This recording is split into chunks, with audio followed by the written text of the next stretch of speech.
Property Pulse. With Espas Real Estate. Think Dubai Real Estate. Think Espas Real Estate. Right, that time of week that we talk all things real estate, all things property, all things the market with our friends at Espas Real Estate. Got any questions for them? This is the time to get them in. Get your thoughts and opinions over to us. Harris Hiscoe is the Head of Leasing and Property Management at Espas, and we're in to discuss all things rents over the course of the next segment before we turn our attention to sales. Harris, good to see you as always. Thanks for joining us. How's Ramadan been for you personally and professionally? Yes, no, very good. We've enjoyed the company iftar and it's great to be here. Thanks for having me back. Sales-wise, I mean, days were, back in the day, that there would be a little bit of a slowdown during Ramadan. I mean, way back when, it used to be a complete slowdown during Ramadan. Is that the case in 2025? Yeah, we're still seeing, a slump in activity, certainly. But then a lot of people are actually making good use of the time, and we're still out, a lot of activity, still a lot of viewings happening. And I know that Alex will go into the sales segment with you quite a bit there and the activity that's happening on a day-to-day basis. In terms of that as well, I wonder whether that's got something to do. We are in perfect weather conditions at the moment. Last couple of days there's been a little bit of fluctuation. But is there such a thing as that when it comes to viewings? When you're coming to view an apartment that you want to rent, viewing a villa you want to rent, the hotter is it? Does that make people less likely to view if the temperature's if it's a hot temperature? Yeah, like you say, I think it's a double-edged sword, because if you're going to come and view on Saturday or sit by the pool, you might end up sitting by the pool, right? And then equally, when it's scorching hot, it can be quite hard to get round the villa communities, because half the time you go to these properties and the AC's not on. So you might get one or two properties in and think, right, I've had enough of that. I'm going away home, thank you. What's rents doing at the moment, though? Let's talk sort of Dubai with the latest numbers that you've got through thus far. Yeah, I mean, it's an interesting and broad spectrum. Like community-centric living seems to be the future of Dubai and the future of leasing. And what I mean by that is it's not something we haven't seen before. We all know how much heavy focus went into communities like Emirates Living, Arabian Ranches, and then newly Dubai Hills as well. And these are all very, family-orientated parks, amenities, but you're going to have to pay for it, right? Like, we just rented a 4-bedroom villa in Sidra for 500,000 dirhams, a 4-bedroom in Meadows for 500,000 dirhams, and a 5-bedroom in the Lakes Hatan for just over $1 million. But I think the really interesting thing to talk about now is how much these new areas like Town Square, Mira, Al Farjan, where they are becoming richer and richer. Like DBS is going to be opening up in Mira Town Square if you're not familiar. Mm-hmm. And these more affordable areas where you can spend 160 grand, 200 grand rather than 500,000-600,000 is much more affordable, and they have everything that these other key communities have now.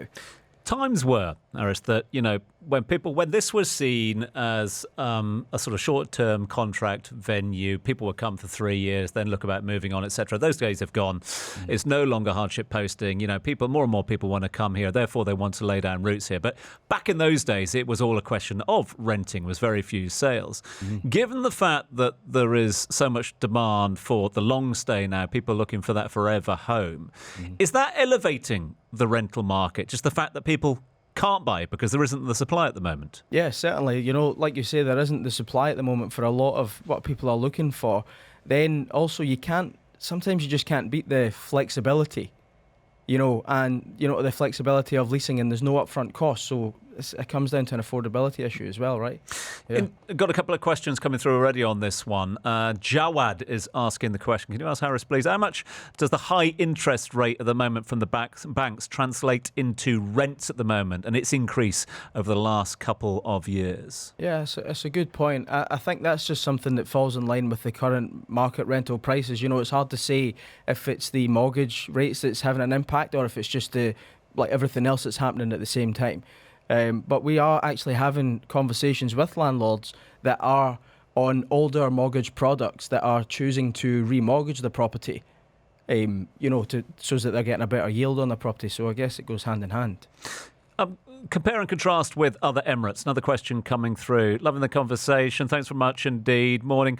My question is, why are properties in Dubai, to my mind, overpriced? Not far from Dubai, across a border or two, and you can buy or rent a 3-bedroom villa with much better public access to public services and in not such a remote area for a fraction of the price. I mean, yeah, 'twas ever such, isn't it? You have hot spots and you have other spots as well. But are we seeing more people looking further afield? I mean, you talked there about the fact that the options are spreading out. But are people crossing borders to look for more bang for their buck? Yeah, it's not something that we are experiencing firsthand. You know, obviously, as the properties that we represent are in Dubai. Yeah. However, people are expanding their search, and you know, it's funny. Just an extra 20 minutes, and you can be in Dubai South, for example. You know, Emaar South, and it's another community that's rich in amenities. It has the pools, the parks. You're still near golf courses. You're still near the good schools. So yeah, people are moving further out, but crossing borders, I'm not sure. Somebody else has come up with the age-old question, Aris. We love it. It comes in every single week. I don't think there's any definitive answer for it. My question, is it more sensible to buy or to rent in Dubai at the moment? Yeah, it's a great question, doesn't it? And I guess the only real answer is that it comes down to personal circumstance. Does it suit you to have this flexibility, low upfront costs in a rental property that you can, enjoy maybe perhaps trying out different areas, or do you want to invest in the future of Dubai, which a lot of people are choosing to do? I think Alex as well will be able to talk more to you about how the market is performing, and maybe it's a good idea to buy and be a part of that. Big report over the course of this week as well. There's not a week that goes past without a number of reports coming through, but uptick in short-term rentals at the moment. A lot of landlords turning to the holiday home market, growing rapidly at the moment, anything up to 45,000 rental listings. Is that also having an impact on availability when it comes to leasing, not just of apartments but villas? Yeah, massively. You've hit the nail on the head there. It's coming down to the availability. It's shortening the supply that's in the market for long-term usage. Exactly. So why are landlords looking at that option than a longer lease? Yeah, I mean, there's quite a demand for it, and they're able to get higher yields on their property. I guess that's just really comes down to the numbers, where they're getting closer to 10, 12%. I mean, I've seen 18% in some cases, but 10, 12% return on their investment. Harris, last one from you. Got about 20 seconds. Rents, which way are they going over the course of the next month or so?